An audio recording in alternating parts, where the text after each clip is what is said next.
बिरह का तर आजुहावा पुत्रीति तन्मयतया तरवो अभिनेदु स्तं सर्वभूतहृदयं मुनिमानतोऽस्मि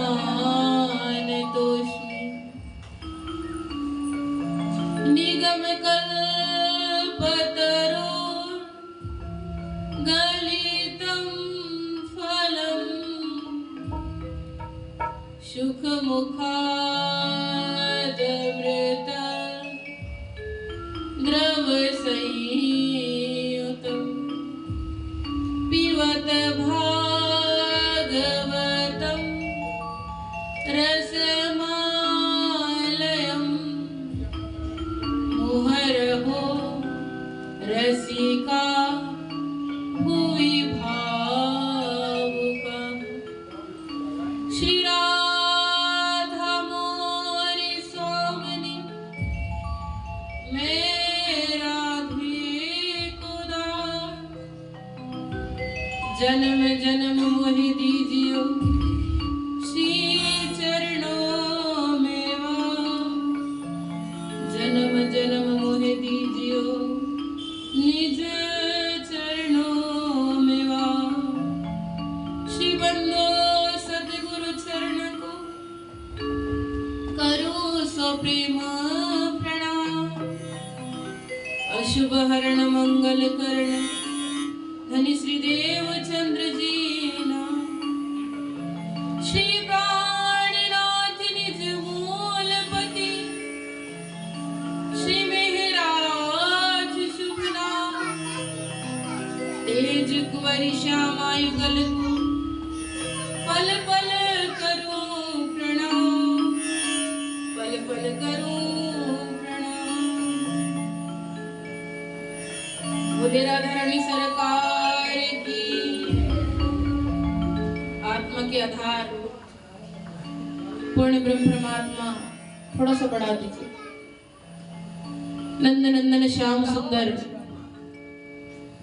श्री पूर्ण ब्रह्म परमात्मा के श्री चरणों में प्रणाम करते हुए उपस्थित हमारे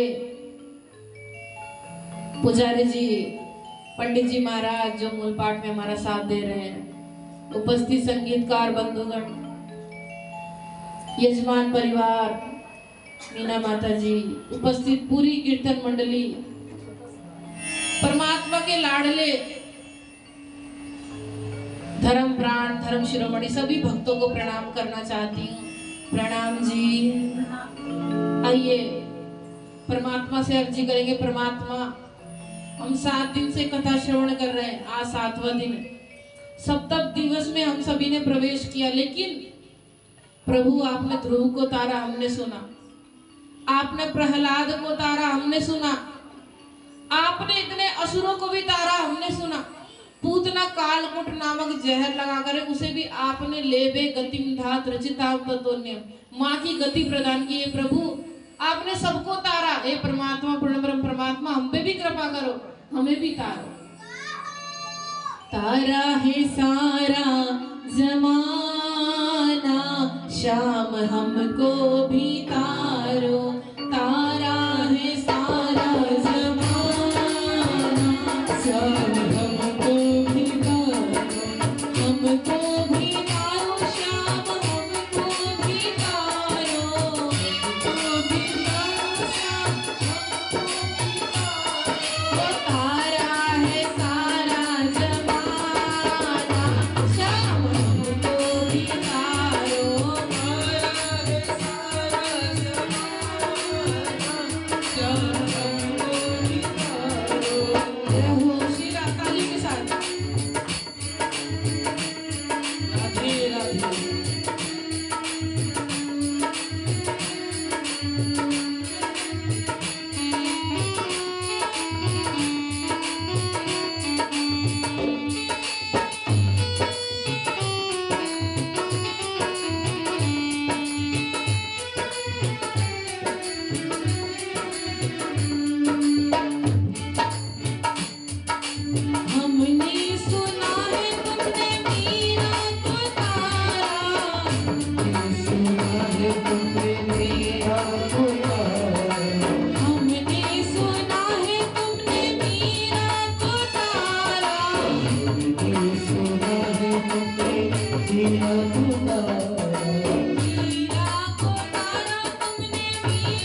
मीरा को तारा।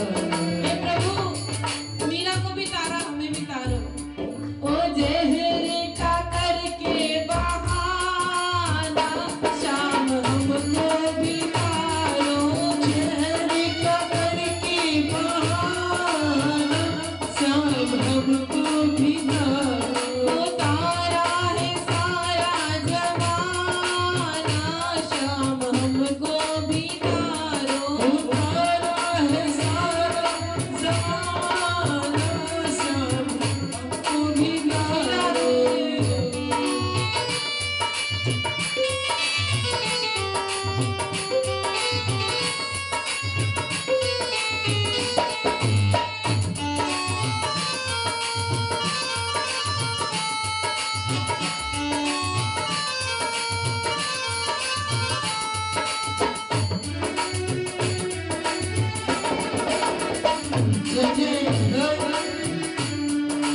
हमने सुना है तुमने अर्जुन को तारा। सुना है तुमने अर्जुन को तारा। हमने सुना है तुमने अर्जुन को तारा। सुना है तुमने अर्जुन को तारा। अर्जुन को तारा शाम अर्जुन को तारा। अर्जुन को तारा श्याम अर्जुन को तारा। ओ गीता का करके बहाना शाम हमको भी तारो। गीता का करके बहाना श्याम हमको भी तारो। ओ तारा है सारा जमाना शाम हमको भी तारो। तारा है सारा ज़माना श्याम हमको भी तारो।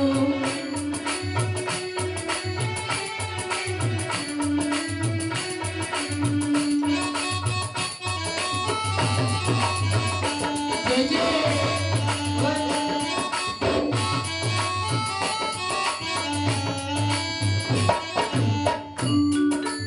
हमने सुना है तुमने ध्रुव जी को तारा। सुना है तुमने तुमने को तारा। हमने सुना है तुमने ध्रुव जी को तारा। सुना है तुमने तुमने को तारा। जैसे हम सभी ध्रुव जी की कथा सुन रहे थे कि एक नाम ओम नमो भगवते वासुदेवाय मंत्र मिलने से उन्हें परमात्मा की प्राप्ति हो गई। तो हम सभी के पास भी मंत्र होना चाहिए। हमने सुना है तुमने ध्रुव जी को तारा।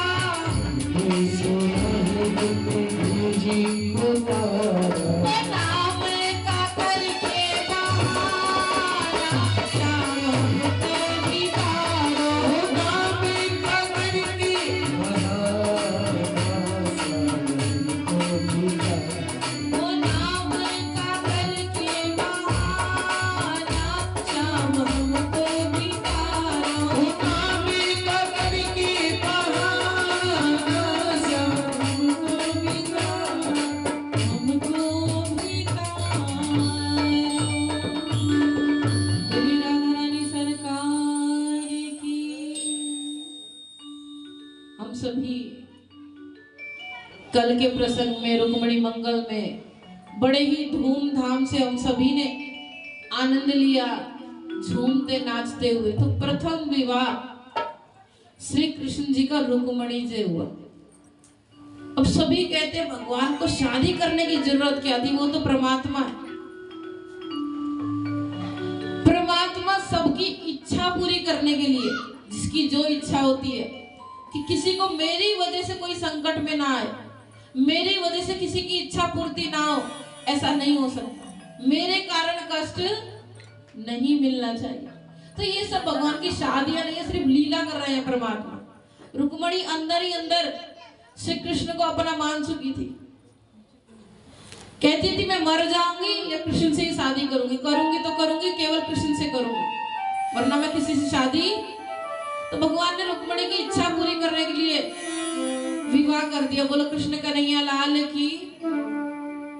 लेकिन ये परमात्मा की इच्छा नहीं है, श्री कृष्ण की नहीं है, रुक्मणी की इच्छा है। रुक्मणी की इच्छा करने के लिए विवाह किया। तो प्रथम विवाह रुक्मणी से श्री कृष्ण का हुआ। बोलो कृष्ण कन्हैया लाल की, द्वारिकाधीश नाथ की। तो दूसरा विवाह श्री कृष्ण के 16,108 विवाह हुए। तो हम सभी 16,108 विवाह का बड़े ही ध्यान से सुनेंगे। तो प्रथम विवाह हुआ रुक्मणी जी से। दूसरा विवाह सत्यभामा से हुआ। किस प्रकार से वो भी सुनिए। एक सत्राजित नाम का राजा था, उसके पास एक मणि थी। उसे लगता था इस मणि पे हमेशा कृष्ण नजर डाल के रखता है। मन में कभी कभी किसी की शंका होती है ना, लेकिन जो मणियों का राजा है, जिसके पास कोई कमी नहीं, वो क्यों नजर डालेगा। और सत्राजित के मन में ये वहम था। तो सत्राजित राजा का भाई एक दिन क्या किया, उस मणि को लेकर गले में डाल करके वन में खेलने के लिए गया, शिकार के लिए गया।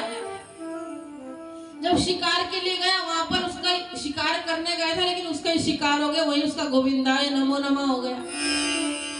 और वो मणि पता नहीं कहाँ गई, कृष्ण जी को कुछ भी नहीं पता।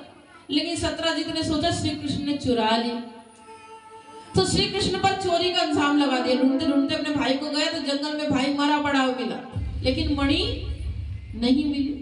तो सत्राजित ने श्री कृष्ण पर चोरी का इल्जाम लगा दिया कि ये श्री कृष्ण अभी तक माखन चुराता, पर ये सच में चोर है, कोई माखन चोर नहीं है। तो जितनी भी जनता थी सब कहने लगी, अरे ये छोटा था तो माखन चुराता था, लेकिन अब बड़ा हो गया तो बड़ी बड़ी चोरियां करने लगा, हीरे की चोरी करने लगा। अब श्री कृष्ण को मन में बहुत दुख लगा कि चोरी का इल्जाम। तो वन में ढूंढने के लिए गए उस मणि को। तो ढूंढते ढूंढते गुफा में चले गए। गुफा में जाकर के देखा छोटी सी बच्ची थी जामवंती, वो उस मणि से खेल रही थी। तो उसके पिता थे जामवंत। जामवंत ने कहा ये मणि नहीं दूंगा, ये मैं अपनी पुत्री को दे चुका हूं, तो आओ उससे युद्ध करो। युद्ध करने लगे। इतनी बार युद्ध किया कि अंतिम युद्ध में उस जामवंत का कल्याण ही होने वाला था। उसने कहा कन्हैया मुझे छोड़ दे। जब जामवंत ने ऐसा कहा तो जामवंत ने कहा श्री कृष्ण देखो, मणि तो मैं अपनी कन्या को दे चुका हूं, और कन्या को दी हुई वस्तु ली नहीं जाती, उदान हो गया कन्हैया। एक शर्त पे मैं दे सकता हूं, अगर तुम इस मणि की इतनी जरूरत है तो श्री कृष्ण ऐसा करो, तुम मैं जामवंत हूं, मेरी पुत्री का नाम जामवंती है जो मणि से खेल रही है, तुम मेरी पुत्री को ही ले जाओ विवाह करके। तो पुत्री तुम्हारी तो पुत्री का सामान भी तुम्हारा, मणि भी तुम्हारी, तो मणि मैं तुम्हें दान में दे दूंगा, मणि भी तुम्हारी हो जाएगी। तो इसी प्रकार से श्री कृष्ण का दूसरा विवाह जामवंती से हो गया। अब जब फिर उस मणि को लेकर श्री कृष्ण सत्राजित के पास पहुंचे, और सत्राजित क्या मेरे पर चोरी का इल्जाम लगा था, देख ये रही तेरी मणि, पूरी प्रजा को दिखाई झूठा है सत्राजित। तो सारी की सारी प्रजा क्या कहने लगी, अरे जो सबका करता धरता है, सब कुछ पूर्ण ब्रह्म परमात्मा है, द्वारिकाधीश है, वो थोड़ी मणि चुराएगा। देखो पहले कह रही थी, पहले माखन चुराता था, अब मणि चुराने लगा। जनता का कोई भरोसा नहीं, कब गिरा दे और कब उठा दे। पहले कह रही थी माखन चोर तो था ही, मणि चोर भी हो गया, लेकिन आज क्या कह रही है, अरे ये तो द्वारिकाधीश है, ये क्या मणि चुराता है, सत्राजित चोर है, यही बेकार है। तो सत्राजित ने श्री कृष्ण के हाथ जोड़े, क्षमा याचना की, श्री कृष्ण मेरी सब जगह थू थू हो रही है, बदनामी हो रही है, श्री कृष्ण मुझ पर कृपा करो। ऐसा करो, मेरी सत्राजित की पुत्री थी सत्यभामा, मेरी पुत्री से विवाह कर लो, मेरे सिर से ये कलंक हट जाएगा। तो श्री कृष्ण ने आज सत्यभामा से भी विवाह कर लिया। बोलो कृष्ण कन्हैया लाल की। इस प्रकार से आगे जाकर भगवान के 3 विवाह हो गए। आगे जाकर एक दिन श्री कृष्ण ने सोचा चलो पांडवों से मिलाता। पांडवों से मिलने के लिए इंद्रप्रस्थ गए। इंद्रप्रस्थ बोलते हैं आज के जमाने में दिल्ली को। तो इंद्रप्रस्थ जब गए तो रास्ते में जमुना जी पड़ी।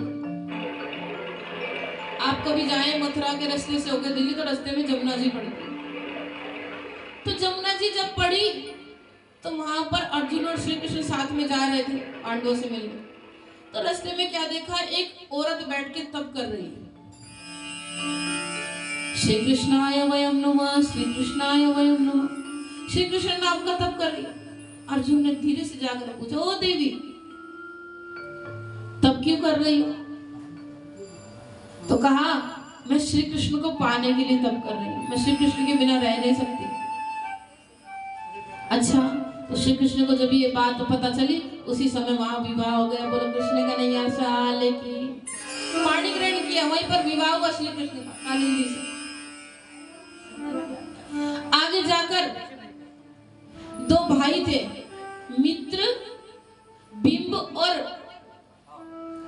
बोलो कृष्ण का नहीं लाल की, बिंब और अरविंद दो भाई थे। और दोनों भाई की बहन थी मित्र वृंदा। तो दोनों भाई ने दुर्योधन को बुलाकर के सोचा अपने बहन का शादी मित्र वृंदा से कराएंगे। स्वयंवर किया, स्वयंवर में जिसको माला पहनाएगी वही इसका पति हो जाएगा। उसी स्वयंवर में मित्र वृंदा ने श्री कृष्ण को देखा और माला दुर्योधन की जगह श्री कृष्ण के गले में डाल दी। बोले कृष्ण का नहीं लाल की। तो वहां पर श्री कृष्ण का विवाह मित्र वृंदा से भी हो गया। आगे जाकर के एक नग्नजित राजा था, उसने शर्त रखी थी, जो एक साथ 8 बैलों को नाथेगा उसी से मैं अपनी पुत्री सत्य का विवाह कर दूंगा। तो उन 8 बैलों को साथ में जो नाथेगा, इतने लोगों ने नाथा पर कोई जीत नहीं पाया, पर श्री कृष्ण ने एक ही बार में सभी बैलों को नाथा और सत्य का विवाह श्री कृष्ण से हो गया। बोलो कृष्ण का नहीं लाल की। आगे जाकर के देखिए श्री कृष्ण को 6 विवाह हो गए। आगे जाकर एक बार वसुदेव जी की बहन थी एक, उन्होंने सोचा श्री कृष्ण से रिश्ता अगर गाढ़ा बना जाए तो बल्ले बल्ले हो जाएगा। तो श्री कृष्ण से अपना रिश्ता और नजदीक करने के लिए उन्होंने अपनी पुत्री भद्रा का विवाह श्री कृष्ण से कर दिया। बोलो कृष्ण का नहीं लाल की। अंतिम 8वां विवाह श्री कृष्ण का लक्ष्मणा से हुआ। इस प्रकार से ये 8 की 8 पटरानियां कहलाई। विवाह तो 16,108 से हुआ, लेकिन ये 8 पटरानियां कहलाती हैं। तो आगे जाकर 8 विवाह हो गए। एक बार क्या हुआ, एक भौमासुर था, उसने 16,100 रानियों को कैद किया हुआ था। तो उन सबके सबने श्री कृष्ण की प्रार्थना की, श्री कृष्ण ऐसी कृपा करो कि हमें यहाँ से छुटकारा मिल जाए। तो श्री कृष्ण ने एक ही चुटकी में सबको आजाद कर दिया, 16,100। जब उनको आजाद किया तो सबकी सब बाहर आई, बाहर आके श्री कृष्ण से कहने लगी, श्री कृष्ण का जाओ सब अपने अपने घर जाके आनंद लो, खाओ पियो आनंद लो। हे श्री कृष्ण घर तो चली जाएंगे, लेकिन हम अब जेल में से निकल करके आई हैं और हम जेल में से जब कोई निकल के जाता है तो उस स्त्री को कोई स्वीकार नहीं करता। हे श्री कृष्ण हमसे दया करो, हम पे कृपा करो, अब हम सभी से विवाह करो, हम पर कृपा करो। श्री कृष्ण ने 16,100 कन्याओं से विवाह कर लिया। तो कितने हो गए? 16,108 विवाह हो गए। बोलो कृष्णचंद्र भगवान की, द्वारिकाधीश नाथ की। इस प्रकार से श्री कृष्ण ने विवाह तो किए, लेकिन सभी की इच्छा पूरी करने के लिए, सब पर कृपा करने के लिए, सब पर दया करने के लिए, ये सब परमात्मा की लीलाएं हैं। देखिए जो एक परमात्मा है, पूर्ण ब्रह्म परमात्मा, सर्वशक्तिमान है, उसे शादी करने की कोई जरूरत नहीं, लेकिन सब पर कृपा करने के लिए, ये लीला करने के लिए, संसार में हमें जीना मरना सिखाने के लिए ये परमात्मा लीलाएं करते हैं। बोलो द्वारिकाधीश नाथ की। आइए सुदामा चरित्र की ओर झांकी तैयार रखें, सुदामा चरित्र की ओर हम सभी प्रस्थान करें। एक सुशीला नाम की बड़ी सुशील थी एक औरत, लेकिन लालची बहुत थी। उसके श्रीमान थे सुदामा, वो बहुत संतोषी थे। सुशीला असंतोषी और सुदामा संतोषी। तो सुदामा ऐसे संतोषी थे, हर घड़ी खाने को भोजन ढंग से नहीं मिलता था, हड्डी से हो गए थे, फटे सटे कपड़े पहनते थे, लेकिन हर घड़ी परमात्मा का धन्यवाद करते थे। परमात्मा, आज तेरी वजह से मैं चल पा रहा हूं। इतना दुखों में, लेकिन क्या याद कर रहे हैं? जो परमात्मा ने दिया है, इसलिए आनंद में, दुखी नहीं है। दुख है फिर भी दुखी नहीं है। ए परमात्मा, सुदामा कह रहे हैं कि तूने चलने को 2 पैर दिए, परमात्मा बहुत धन्यवाद। ए प्रभु, तूने खाने को कम से कम सूखी रोटी ही सही, पर पेट तो भर रहा है, धन्यवाद। हे परमात्मा, 2 हाथ दिए, नहा सकता हूँ, खा सकता हूँ, ताली बजा सकता हूँ, धन्यवाद। हे प्रभु, बहुत कुछ दिया। हम क्या आए और सुदामा से सीखना चाहिए। इतना संतोषी ब्राह्मण है, प्रभु ने जो दिया उसका धन्यवाद करता है, एहसास करता है इतना कुछ है मेरे पास, हाथ है, पैर है, आंखें, नाक है, तो प्रसन्न है। लेकिन हम लोग क्या करते हैं? हमेशा कमी को देखते रहते हैं परमात्मा की, ये नहीं दिया, वो नहीं दिया। इसीलिए दुख परमात्मा नहीं देता, हम खुद पैदा करते हैं। सुबह सुबह उठते हैं, सुबह सुबह उठकर सोचने लगते हैं, परमात्मा ये नहीं दिया, वो नहीं है, इसने मुझे ये कहा, उसने मुझे वो कहा, इसने मुझे वो कहा, और सुबह सुबह ही दुख ले लिया। दुख ले लिया तो पूरा दिन क्या गया? दुखी चला गया। अब सुबह सुबह आप उठ गए, हे प्रभु ने मुझे क्या क्या दिया है। सबको महसूस किया, प्रभु अगर हाथ ना होते तो मैं कैसे पूजा करता, मैं कैसे खाता, मैं कैसे खाती। हे प्रभु धन्यवाद, आपने इतना कुछ दिया। देखो सुबह सुबह कैसी प्रसन्नता आती है। अरे उठते बैठते थैंक यू किया करो, धन्यवाद किया करो प्रभु। बोलो कृष्ण कन्हैया लाल की जय, राधा रानी सरकार की। हमारी सिमरन बैठी है ना, आप कुछ भी काम करिए सब तुरंत थैंक यू बोलती है, इससे सीखा है मैंने। एक बार जोरदार ताली बजाएंगे तो, छोटा सा कुछ भी होगी ना, एकदम तुरंत आगे थैंक यू। मैंने भी सीखा, मैं बहुत कम थैंक यू बोलती थी हर किसी को, लेकिन सिमरन से मैंने सीख लिया थैंक यू। बोलो कृष्ण कन्हैया लाल की, राधा रानी सरकार की। तो परमात्मा को हर समय हमें थैंक यू धन्यवाद करना चाहिए। प्रभु मुझे आपने बहुत सुंदर बनाया। कुछ लोग कहते हैं ना मैं सुंदर नहीं हूँ, बहुत लोगों को देखा है मैंने, अपने आप को ही देखते रहते हैं शीशे में, मैं सुंदर नहीं हूँ। अरे सुंदर क्यों नहीं हो? 2 हाथ दिए, 2 पैर दिए, आपको कान दिया, आपको आंख दी, आपको नाक दिया, और क्या चाहिए? बोलो कृष्ण कन्हैया लाल की।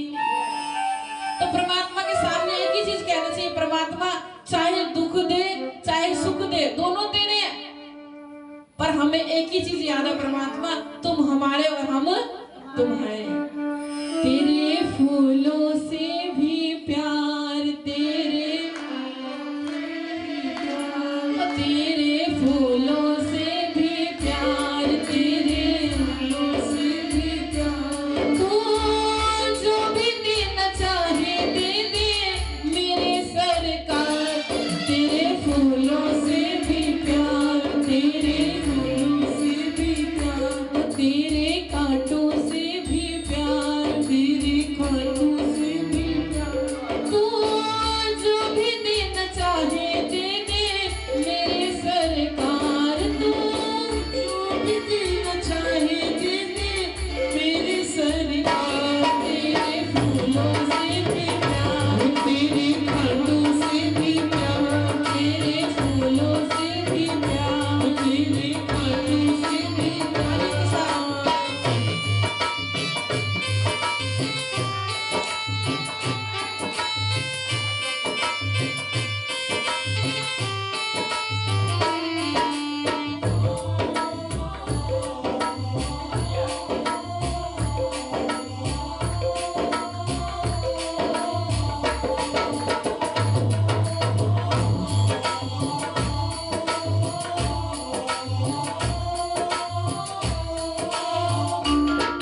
चाहोगे तो है पसंद तेरी धूप और हे प्रभु धूप दे चाहे सर्दी दे, जो भी दे सब तेरा धन्यवाद प्रभु। चाहे सुख दे या दुख हमें दोनों में स्वीकार, चाहे सुख दे या दुख दे दोनों है स्वीकार। मालिक जो भी देना चाहे दे दे मेरे सरकार। मालिक जो भी देना चाहे दे दे मेरी सरकार। तेरे फूलों से भी प्यार, तेरे लाडू से भी प्यार, तेरे फूलों से भी प्यार, तेरे लाडू से भी प्यार। तू जो भी देना चाहे दे दे मेरे सरकार। तू जो भी देना चाहे दे दे मेरी सरकार। तेरे फूलों से भी प्यार, तेरे लाडू से भी प्यार, तेरे फूलों से भी प्यार। लाडू से भी प्यार। कृष्ण कन्हैया लाल की जय। हे प्रभु तू चाहे दुख दे चाहे सुख दे, ज्यों ज्यों गरीबी लीजिए साथ में, त्यों त्यों पाइए धनी का मान। देखिए दुख से पीयूजी मिलसी, सुखे न मिलिया कोई। अपने पिया का मिलना सो दुख से ही होए। आपने हमेशा नोट किया होगा ये चीज, जब हमारे ऊपर खूब दुख पड़ता है ना तो हमारे मुख से क्या निकलता है? ये भगवान मुझे उठा ले, निकलता है ना।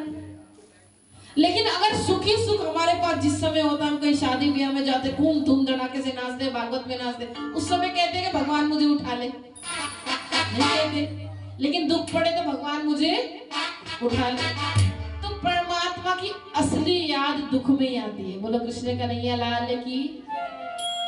आती सुबह शाम है, जरूर आती है रोज, लेकिन एकदम तड़प वाली दुख जब कोई व्यक्ति हमारे पास में होता है ना, तो हमें उस समय इतनी कदर नहीं होती।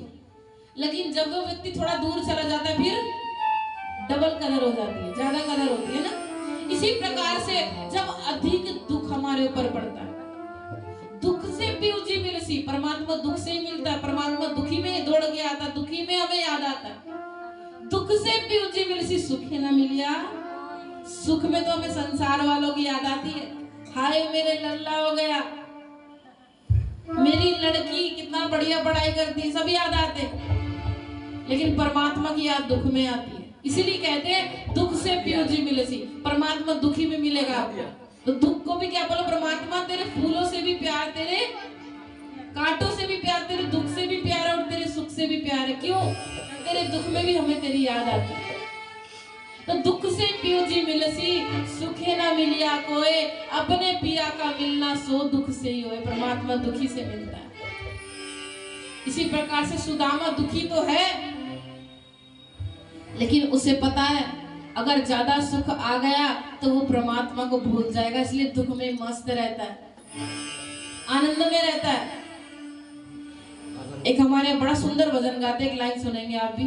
दुख आते हैं सुख जाते हैं, सुख आते हैं दुख जाते हैं, इन आते जाते सुख दुख में हम मस्त रहते हैं, हम मस्त रहते हैं।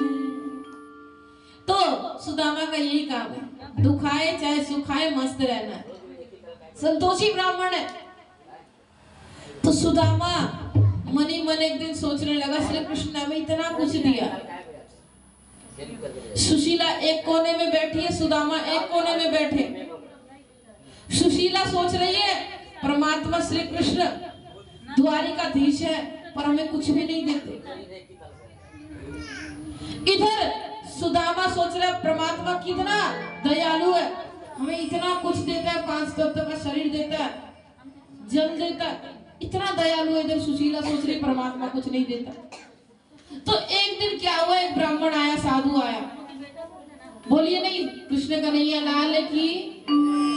एक साधु आया और साधु ने आकर के सुशीला से कहा, ए सुशीला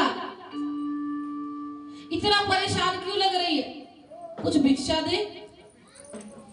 जब ऐसा कहा, सुशीला ने कहा हमारे पास खाने को नहीं है तो हम क्या दे।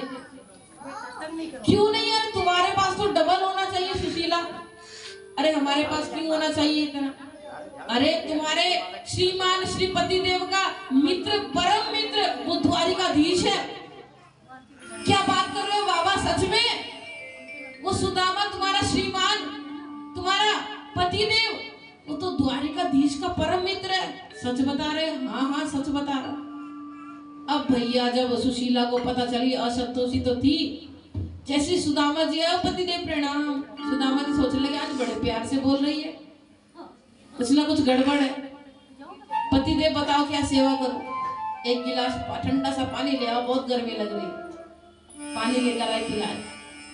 सुदामा ने कहा क्या बात है बताओ सुशीला जी। मैंने सुना है तुम्हारा परम मित्र द्वारिकाधीश है। बिल्कुल सही सुना है। अरे जब तुम्हारा परम मित्र द्वारिकाधीश है, तुम्हारे बच्चे इतने भूखे मर रहे हैं, तुमने अभी तक बताया क्यों नहीं। जाओ द्वारिकाधीश के पास और कुछ ले आओ, मेरे बच्चे इतने परेशान हैं, हम इतने गरीबी से दिन काट रहे हैं, इतने संकट में हम हैं, तुम जाओ अपने मित्र के पास। सुदामा जी ने कहा मैं नहीं जाऊंगा, मैं संतोष में हूं, परमात्मा खुद देगा जो देना, मैं मांगने नहीं जाऊंगा। अच्छा मांगने मत जाओ, मिलने तो चले जाओ, तुम्हारा परम मित्र है, मांगना मत कोई बात नहीं, पर अपने मित्र से मिलने तो चले जाओ। ठीक है सुशीला ऐसा कहती हूँ, पर बाद में जाऊंगा, अभी मेरे पास कुछ देने के नहीं है। गुरु मित्र के पास कभी खाली हाथ नहीं जाना चाहिए। मैं नहीं जाऊंगा, बाद में जाऊंगा। अरे क्यों चिंता कर रहे, अभी मैं तुम्हें कुछ ला के देती हूँ, तुम जाओ ना।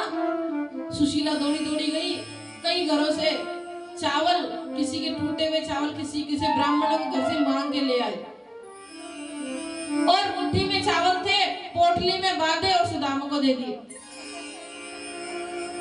सुदामा लेके चल दिए, पैदल चले जा रहे, धन है नहीं है, पैर चलते चलते पैर थक गए, और इतना थके हुए श्री कृष्ण से कहने लगे, ओ श्री कृष्ण अब चला नहीं जा रहा। पेड़ के नीचे बैठ गए और श्री कृष्ण से कह रहे हैं, दूर नगरी, बड़ी दूर नगरी,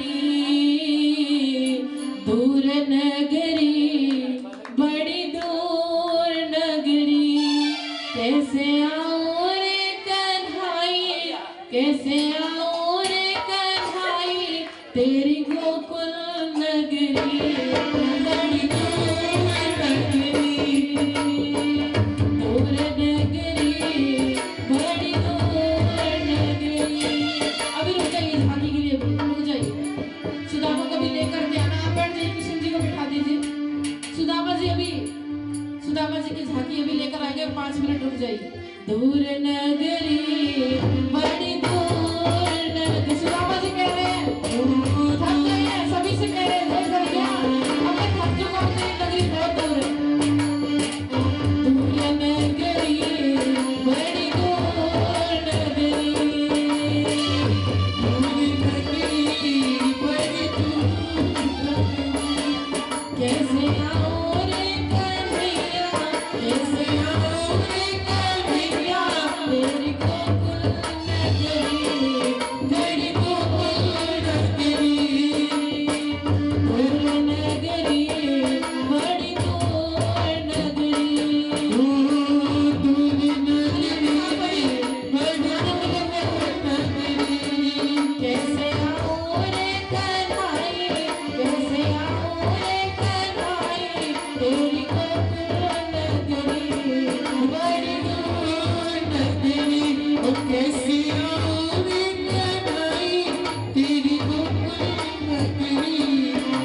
सुदामा जी चलते चलते थक गए हैं।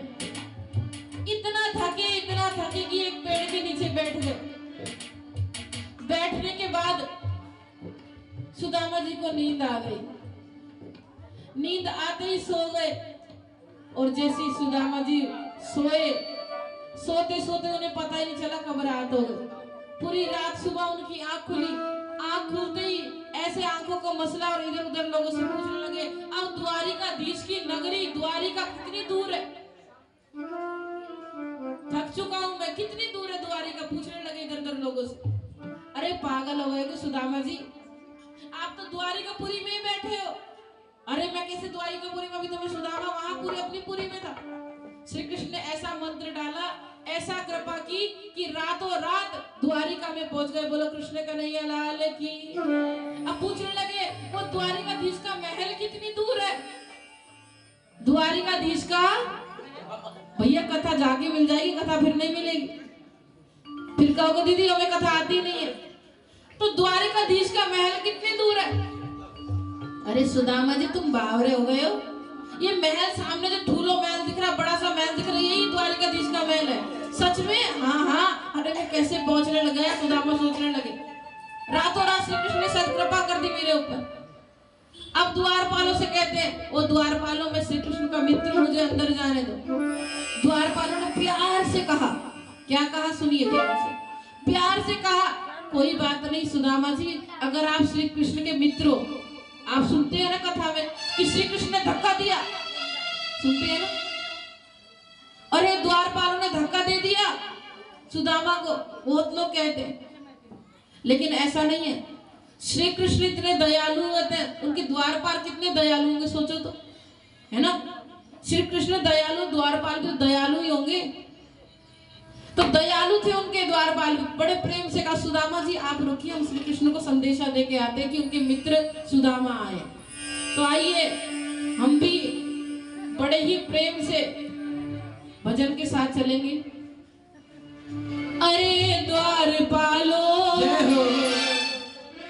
कन्हैया से कह दो कि दर पे सुदामा गरीब आ गया है। सुदामा गरीब आ गया है। अरे द्वारपालो कन्हैया से कह दो, अरे द्वारपालो कन्हैया से कह दो कि दर पे सुदामा गरीब आ गया है।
करके कह दो कि मिलने सका हसीना गया, मिलने सका हसीना गया है।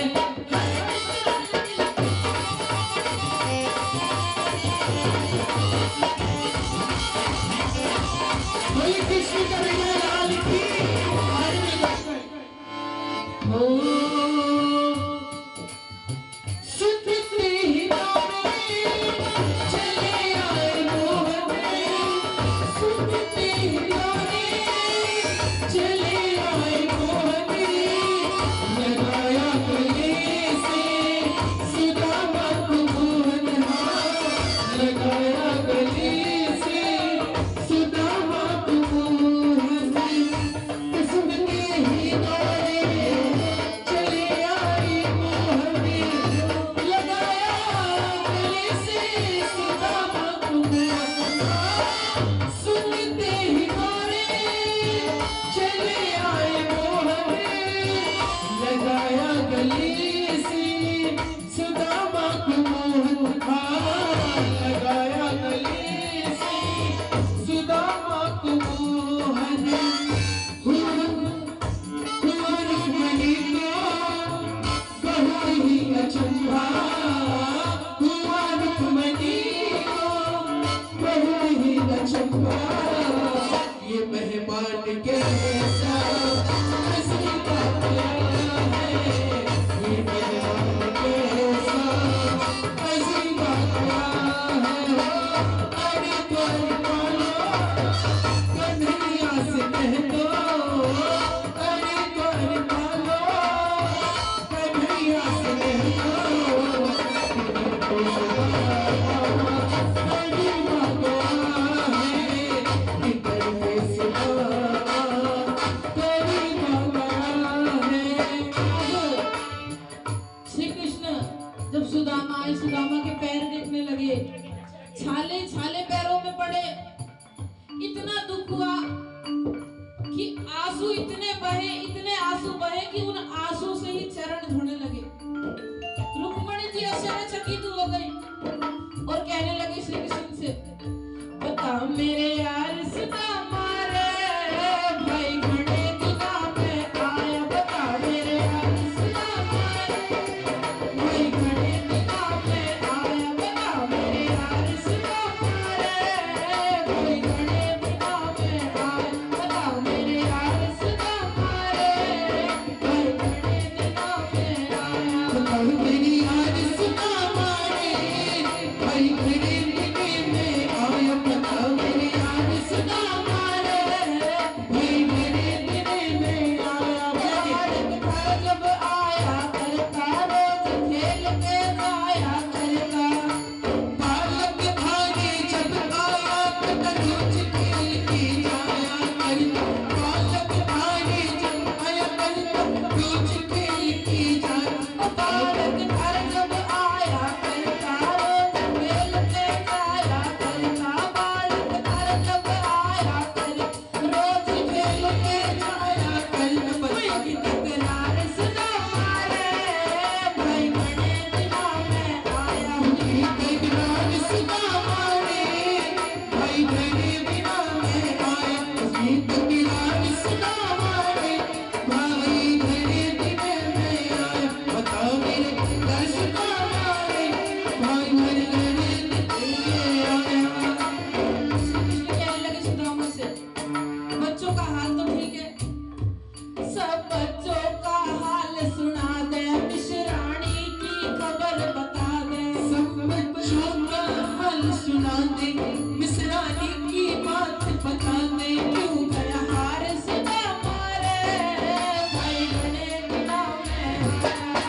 मेरी यार सुदामा रे, भाई घड़े बिना में आया। अब इधर श्री कृष्ण सुदामा से कहने लगे, मेरे लिए कुछ लाए हो क्या? सुशीला ने कुछ भेजा है? तो कहते कुछ नहीं भेजा। तो बगल में पोटली छुपाई थी, श्री कृष्ण छीनने लगे, और जैसे ही पोटली छीनी उसमें अलग अलग चावल निकले, और चावल लेते ही एक मुट्ठी खाने लगे, एक मुट्ठी खाया, खाते ही एक लोग का पूरा साम्राज्य के नाम हो गए। दूसरी मुट्ठी जैसे ही खाने लगे रुक्मणी जी ने रोक लिया कि पागल हो गए हो क्या, एक लोग तो दे दिया, तुम भी सुदामा भिखारी बनोगे क्या, सारा राज्य नहीं दोगे। रोका, श्री कृष्ण का जाओ सब में बांट दो। और कहने लगे सुदामा से, ओ सुदामा घर में सब ठीक तो है ना? सब बच्चों का हाल सुना दे, मिश्राणी की बात बता दे, सब बच्चों के हाल सुना दे, इनकी हाल बता दे, सब बच्चों का हाल सुना दे, मिश्राणी की बात बता दे, सब बच्चों का हाल सुना दे, मिश्राणी की बात बता दे। बच्चों का हाल पूछा तो कहा सुशीला जी कोई संदेश दिया? सुशीला जी ने संदेश तो दिया, मेरे बच्चे दो ही एकादशी नहीं पूरे महीना एकादशी करते, ये संदेश दिया। सुदामा इसलिए तुम इतने हार गए, इतने पतले हो गए। उसी समय सुदामा पूरी प्रकट कर दी, सुदामा को पता ही नहीं है। और कह रहे सुदामा तो इसीलिए हार गया, क्यों गया हार सुदामा रे, भाई घड़े बिना में क्यों गया हार सुदामा रे, भाई घड़े बिना में आया, बताओ मेरे यार सुदामा रे, भाई घड़े बिना में आया, सुदामा रे, बताओ मेरे यार सुदामा रे, भाई घड़े बिना में आया, बताओ मेरे यार सुदामा रे, भाई घड़े बिना में आया। अब जब सुदामा से इतना कुछ पूछा, सुदामा को अच्छा लेटाया, बढ़िया कपड़े पहनाए, श्री कृष्ण ने बहुत सेवा की। रुक्मणी जी देखकर आश्चर्यचकित हो रही, पर सुदामा जी ने कुछ नहीं मांगा, ना श्री कृष्ण ने कुछ दिया। उधर सुदामा पूरी तैयार है, मन ही मन सुदामा जी सोच रहे हैं कि श्री कृष्ण ने मुझे कुछ भी नहीं दिया, मैं समझ गया क्यों नहीं दिया, ताकि मुझे अहंकार ना आ जाए, मैं ना आ जाए, मेरे अंदर अहंकार है, इसलिए श्री कृष्ण ने मुझे कुछ नहीं दिया। जैसे ही अपने गांव पहुंचे तो जाकर पूरा गांव पलट चुका था। किसी ने पूछा ये कौन सा गांव? अरे ये सुदामापुरी है, तुम्हारी पुरी है। उधर से सुशीला आई, इतनी सुंदर सज-धज के सोने का श्रृंगार करके। श्री कृष्ण तुम कौन हो? अरे सुदामा जी मैं आपकी धर्मपत्नी सुशीला हूँ। समझ गए सुदामा कि वो कोई मित्र नहीं है, पूर्ण ब्रह्म परमात्मा। नाचने लगे सुदामा जी, श्री कृष्ण सभी झूमते हुए, तीनों के नाथ दयाल हो, भजो राधे गोविंदा, तीनों के नाथ दयाल हो, भजो राधे गोविंदा। सुदामा जी भी नाचने लगे, खड़े खड़े सुदामा, तीनों के नाथ दयाल हो, भजो राधे गोविंदा, तीनों के नाथ दयाल हो, भजो राधे गोविंदा, राधे गोविंदा, भजो राधे गोविंदा।